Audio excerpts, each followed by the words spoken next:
And they set us up in a room which is literally opposite the Oval Office. We put all our cameras in place. And what we're doing now is waiting for the president to arrive. So we're staring at the door with bated breath. And the reason we're staring is because they don't give you an exact time of the president's arrival for his safety, right? So they just give you a window, like the cable guy. So we're all waiting there, listening to every footstep, every moment. And then he just popped in behind us, scared the shit out of everybody. Yeah, because there's a secret door, but they don't tell you, again, for safety, right? So we're staring at that door, and all of a sudden he was like, hello. And I was like, ah! But I had a great time in the interview with him. He was really, really kind to everyone in the room. And then we turned off the cameras, and I promise you he became even nicer. We just had a conversation. I thought he was going to leave. I mean, he's president of the United States. You've got to go do something.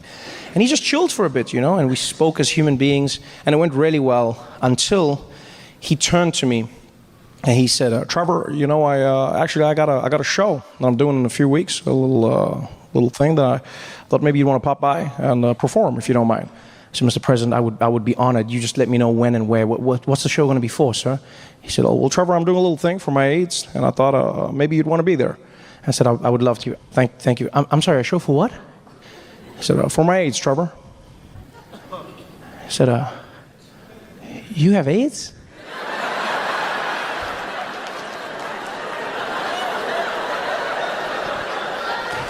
And then he explained what he meant. And I wanted the earth to swallow me whole. Because I had just looked at the President of the United States and asked him if he had AIDS. And you know what the worst thing is that he was nice to me as well?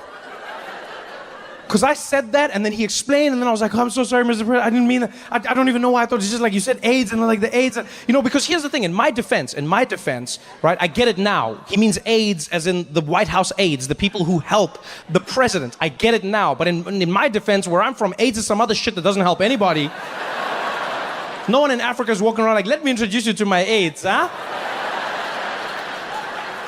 So now I'm here and I'm frazzled and I'm like, Mr. President, I'm so sorry, I didn't mean that. You don't have AIDS. You did definitely, and even if you did have AIDS, there's nothing wrong with having AIDS. There's no stigma. We can still be cool. Actually, I don't even know why I'm saying this. I'm so sorry. And he's like, Trevor, calm down. Trevor, calm down. I was like, I'm so sorry, Mr. President. I'm so sorry. I shouldn't have said I'm probably the dumbest person you've ever met, Mr. President. He's like, no, Trevor, calm down. I'm the dumbest person you've ever met. He's like, no, Trevor, that's not true. I've met Trump. Get out of here! Small problem. A problem that he didn't let stop him, people. Where others see obstacles, he saw an opportunity. People go, he's a con man. He's a bloody, how could he do something so deceitful? Yeah, you gotta go, how could he do something so deceitful? That man Yankees showed something so powerful. He's a role model to the children. Because he showed that you shouldn't listen to what people say you can or cannot do. If you believe in yourself and you work hard enough, anything is possible. People told him his whole life, they're like, Yankees, you can't do sign language. He was like, we'll see about that. Bitches. And he did it. He did sign language for the most powerful people in the world. Every single one of them, Yankees, was on that stage doing it and doing it well. Nobody even suspected him. Nobody. People were just like, he's doing his thing. People ask questions, where did he come from? Did he sneak? He didn't sneak in. He'd been the official sign language interpreter for the government for the last 5 years. Yeah, official for the last 5 years. And apparently before this, people have complained, but obviously the complaints fell on deaf ears, so nothing was done about it. And so he just carried on.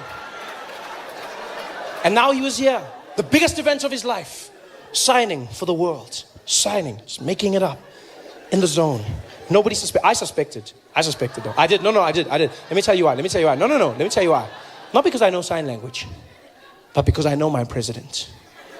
And if there's one thing that's specific, is when Jacob Zuma reads a speech, right? Jacob Zuma reads a speech. He's a very deliberate man. He's very calm. He's very measured. Takes his time. The rhythm is the most important thing. And Yankees didn't match his rhythm. I knew there was something wrong. You remember this. Zuma was there reading Mandela's Wikipedia page, right? And while he was reading, Yankees was doing totally different, like the rhythm was wrong. Zuma was there like, and thereafter, Nelson Mandela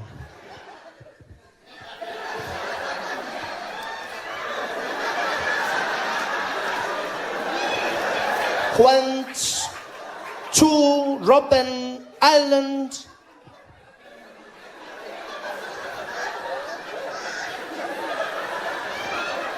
for his imprisonment.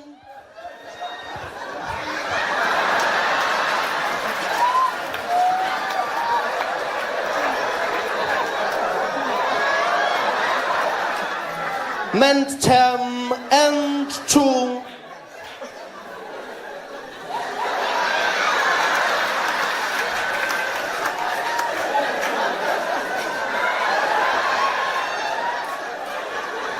fight for the rhythm didn't match, right? Zuma was on page 1, that guy was on like page 17 or something.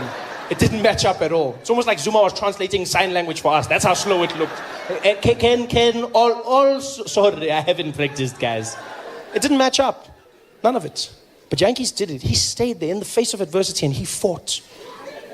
Yeah, he did sign language for everyone. We've got to ask ourselves questions as well as South Africans. We don't ask enough questions. For instance, did nobody think to ask him how he could speak every single language in the world? Every leader came from countries everywhere. They spoke in their language. Yankees translated for everyone.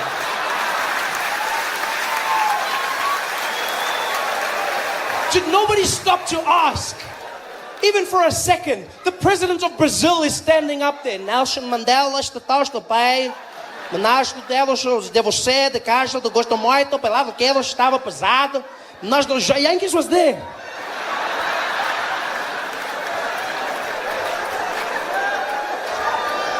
Did no one say, hey Yankees, you can speak Portuguese? I'm in the zone, Baba, I'm in the zone. I'm in the zone. Did nobody think to ask? He did sign language for everyone. The ambassador of China was up there. 가도시, 전도이 넬슨 만델라. 다도 입시fu, 다도 신주의 공고로 바도시. Yankees was there on the side.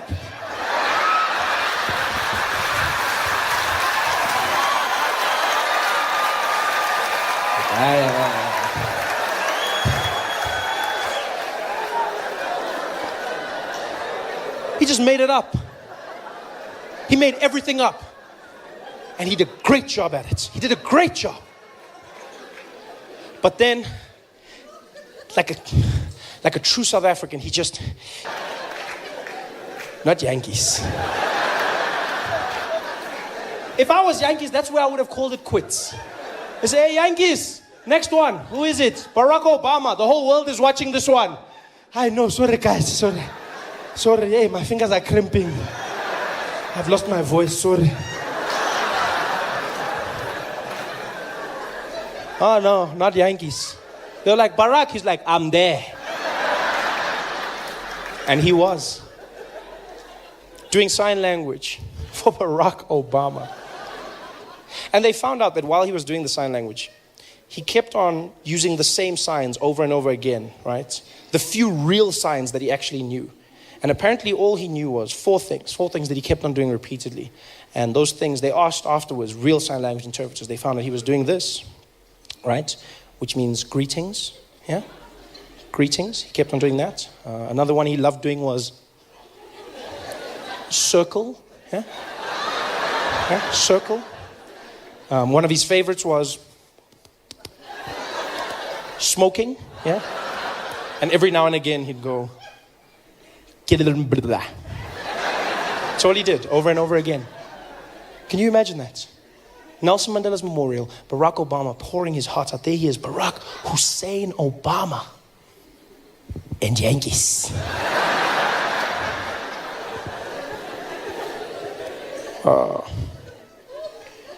As Americans, Nelson Mandela's a man that showed that through peace, you could free not only the prisoner, but also the guard. Nelson Mandela's a man He's beyond a man. He's a legacy. A legacy I could never aspire to be, but we could all look towards. And for me, Nelson Mandela showed that sometimes in life, you gotta go the hard way. You gotta say the things that matter. And always remember to do what counts. I could never be Nelson Mandela. Can you imagine how horrible it must have been for every single deaf person watching that speech?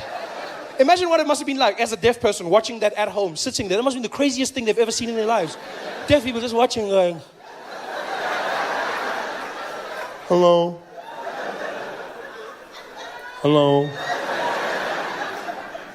What? Why is he talking about smoking?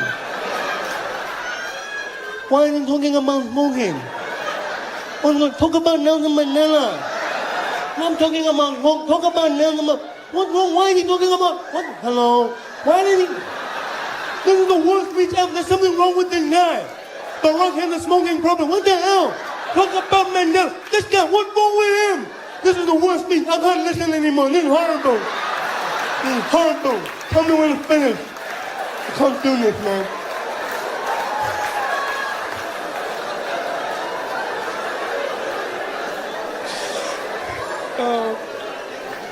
The world we now live in because of him. Like, you realize we're living through history.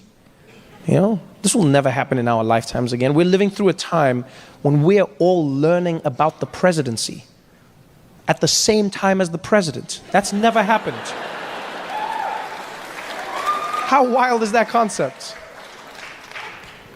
You wake up every day reading the news and you're like, wow, I didn't know that. And somewhere at that exact same moment, he's reading the same news going, wow, me too. And nobody knows where it's going to lead. Nobody knows what he's going to do. All we know is that he wants his wall. He wants his wall. Donald Trump wants his wall. He needs $25 billion the last time he asked. He needs it from American taxpayers because Mexico is smart. That fell apart real quick. I remember how confident he was at the rallies, people cheering for him. He was like, folks, we're gonna build.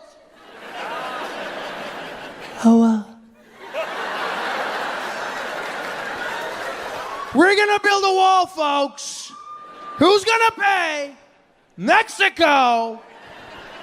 And Mexico was like, we ain't paying for shit, man.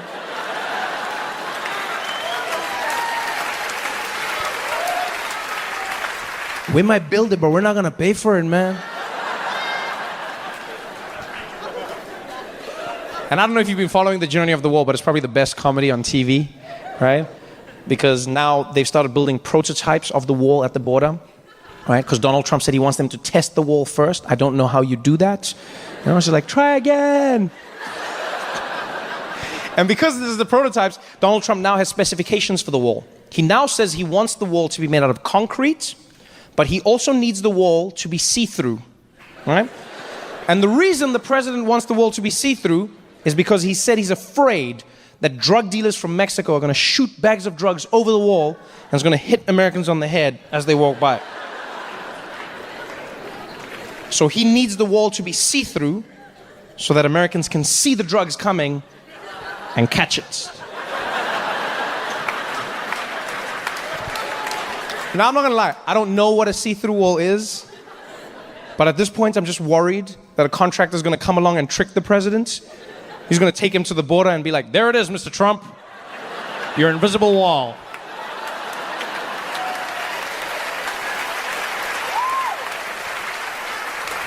And then just to make sure he buys it, he's gonna hire a troop of Mexican mimes just to be like, oh my God, you can't get through it.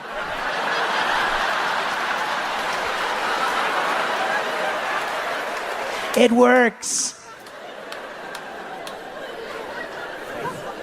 Like the mind of Donald Trump. Oh, the other idea he had for the wall was he said America should build the wall out of solar panels. That's what he said. He said America should build the wall out of solar panels because that way the wall would generate electricity and pay for itself. Yeah. Now, I'm not gonna lie. That's a good idea, right? It's a good idea. Unless you know anything about solar panels or the sun or walls.